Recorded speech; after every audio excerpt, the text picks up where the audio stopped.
बिस्मिल्लाहिर्रहमानिर्रहीम। ख्याल टीवी के मुअज़्ज़ज़ ख़वातीन व हज़रात, अस्सलाम वालेकुम वरहमतुल्लाहि वबरकातुहू। मैं हूं आपका दोस्त मोहम्मद अली खिज़र। आज की इस वीडियो में जादू के मुतल्लिक एक अहम मालूमात आपकी खिदमत में पेश कर रहे हैं। जादू की अलामात का मर्ज़ की अलामात से इश्तबा हो सकता है।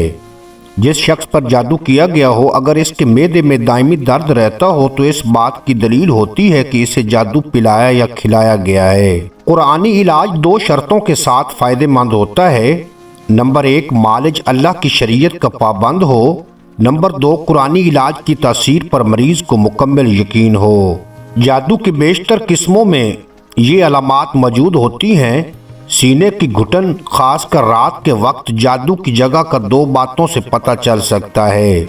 एक तो ये कि जिन खुद बताए कि उसने फलां जगह पर जादू रखा हुआ है और आप उसकी ये बात उस वक्त तक दुरुस्त ना तस्लीम करें जब तक एक आदमी भिजवा कर उसकी बताई हुई जगह से जादू की मौजूदगी या अदम मौजूदगी की तस्दीक न करवा लें, क्योंकि जिन्नों में झूठ बहुत ज़्यादा पाया जाता है। मरीज या मालिज किसी फजीलत वाले वक्त में, मसलन रात का आखिरी तीसरा हिस्सा, पूरे इखलास और खुशू खजू के साथ 2 रकात नफल अदा करे और अल्लाह से दुआ करे कि वो जादू की जगह के मुतल्लिक उसे खबर कर दे। आपको ख्वाब के ज़रिए या एहसास और शऊर के ज़रिए या गालिब गुमान के ज़रिए मालूम हो जाएगा कि जिस जगह पर जादू किया गया है वो फलां जगह है, वो फलां जगह पर पड़ी हुई है। अगर ऐसा हो जाए तो अल्लाह ताला का शुक्र बजा लाना चाहिए।